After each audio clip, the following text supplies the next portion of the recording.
Well, hi guys, it's Amanda from Italy doing the first part of my War of the Roses. I've been looking forward to this, talking to you guys and sharing with you my top 10 of beautiful, exquisite roses. So those of you who already follow me know that I have a huge collection of rose perfumes. I do love the rose note. And I've done a lot of research on what's good, what's not so good, what's just trending, and what is really quite is worth avoiding.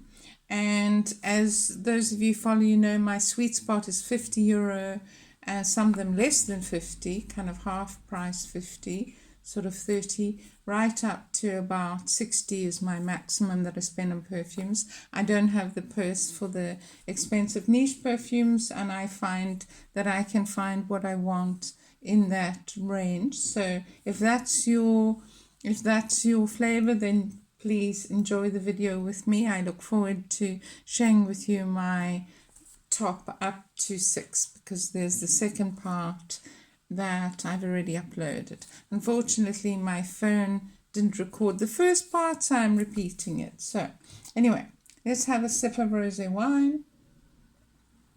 Let's start. So just to start, I'd really love you to subscribe if you haven't already, and send me, give me a like, and leave me a comment on what roses you enjoy, what you've loved, and how you would like to experiment or maybe get a sample of a rose you don't yet have. So what I love about the YouTube community, the perfume community, and also my Instagram is that people share their experience, and that's what made me start doing videos again. So I really enjoy that. I'm coming to you from Italy, if you haven't joined us yet in the past, and I'm going to be covering some favorites. I've already shared my top 10, but I'm going to start from the beginning and give you some ideas. So I'm sharing the stage today with my beautiful red roses, those lovely velvety red roses that you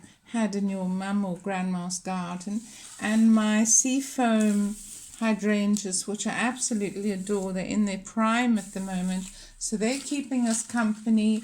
And also my white hydrangeas that most people love. I love the seafoam ones because I find them to be gorgeous. But anyway, we have good company. We have lovely, lovely flowers, the blue hydrangea too, and they're just going to sit here and keep me company in this enormous, enormous big urn of hydrangeas. Can you see that? They could almost hide me. Anyway, there we are. I don't want to hide. I want to be right here where you can see me. And right, so let's get to number 1, because this is I'm re-recording to cover it. So number 1 is Stella. Most of you will know it in the smoky glass bottle. This is the 50 ml. What I like about Stella is it's a very true, quite a heady, pure rose. Comes in that box, Stella Macartney, and I do love it. It has violets, and it is very classic, intense rose. The downside of it, and the reason it's not on the top end of my number 1 and it's at number 10, is that it doesn't have long staying power. When they reformulated it, they didn't. It's not long lasting. So anyway, just to let you know, I've put all this red on today for you because we're covering the roses. I've got my antique little ruby and sapphire antique earrings. Aren't they pretty? I do love them. I put them on today. My dark red dress and my red lipstick. You know, all of it. MAC, Legends, lipstick that doesn't come off on anything. Anyway, so that's number 1. Number 2 is a Pascal Morobito. You know I love Pascal Morobito if you follow me. I've already reviewed this rose, but I'm going to do it again. It's in number 3. I have lots of Pascal Morobito of this line, the Perle line. Huge quality, out of Paris at super cheap prices. So this will probably get you, this one's more unusual, but most of these I paid 20 or less for. So this is number 2. It's got a lovely, on the beginning it's got a little bit of spice because it has geranium, but that blows off after a while, and on the dry down, it's a beautiful, long-lasting patchouli rose that will remind you of Coco Chanel or Coco Mademoiselle, two perfumes, quality niche perfumes out of Chanel, and this, for a fraction of the price, will give you the same thing. So there it is. It's not meant to be a dupe. They just make amazing perfumes with quality ingredients for the mass market rather than the niche market. Another one, Pascal Morobito, with these lovely lids that pull off, beautiful bottles, absolutely beautiful glass bottles. This pink rose I absolutely adore. I'm addicted to it. I've covered it before in my Pascal Morobito video, which I'll link up for you up the top. This has lovely pear, yuzu, fresh notes. It's got rhubarb on the beginning, and then it dries down to this beautiful, lovely summer rose. Can't say enough good about it. You must get it and try it. That's number 3. Number 4 is the beautiful Gianfranco Ferre. This beautiful, beautiful, looks like a slice of watermelon, a slice of ice cube. It's a lovely summer rose. The beauty of it, when you've had a hard day and you come in and you want to freshen up, it's full of watermelon and lovely fruity fresh notes, and then the rose comes in. It's stunning. I don't have to worry about overspraying because I have nobody to answer to today. It's just me, so I'm luxuriating in my gorgeous rose perfumes, and I'm going to spray them everywhere.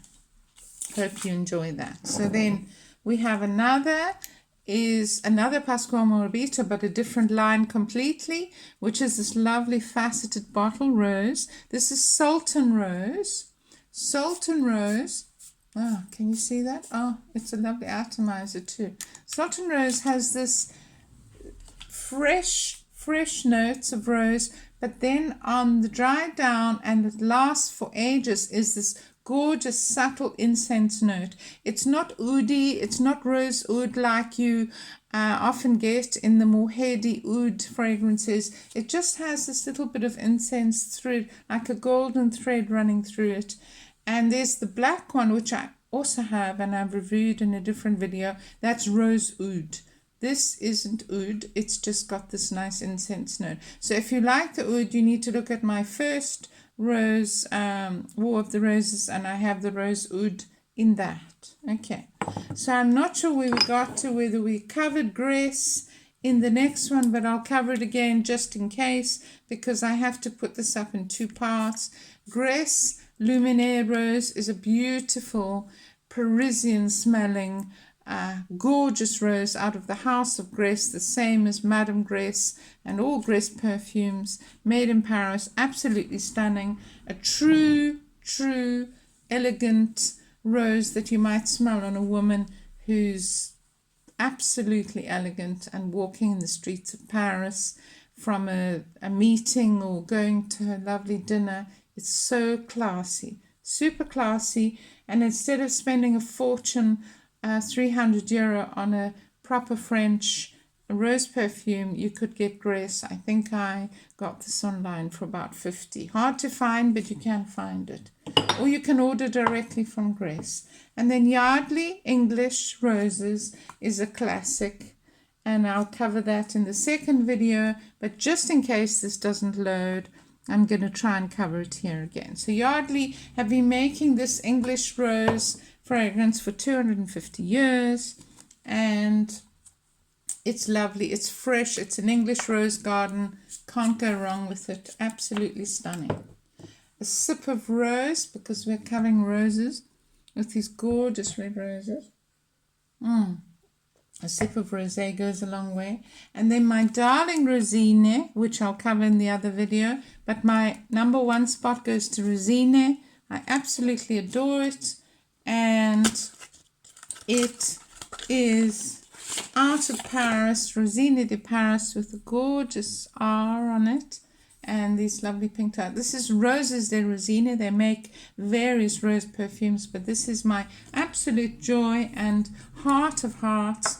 and I have some in an atomizer that I carry everywhere with me so that I don't have to carry my bottle, and I can leave it in a dark place, in a dark room, to preserve it. When this runs out, I'll be getting more. And I can't always say that. But anyway, that's the little container I keep my rosine in. It's Travaglio. It's this little heavy atomizer that you can carry with you when you travel. Absolutely stunning. So anyway, to keep this short, the surprise today is this arrived from my good friend, Chris, who's at the Perfume Nest. She's on Instagram and also here. She and I share ideas on rose perfumes, and this just arrived from Chopard. It's Love, and this is the surprise one. It's the extra one at the end of the 10. So Love Chopard. It's lovely. It's a little sweet for my usual taste, but I hear the dry down is stunning, so I'm looking forward to that. So this is just a quick update on the War of the Roses. It's one of 2, so that's why it's shortage. It's shorter than I normally would go, but I would love to hear from you how you enjoy these. Have you tried them, and whether you would like to try something new I can send you a sample of. So from Amanda here in Italy, War of the Roses 1 to 10. Top 10 roses. Enjoy your rose perfume. See you again soon. Please join. Please subscribe. Love to hear from you. Bye. Bye from Italy. Bye. Bye.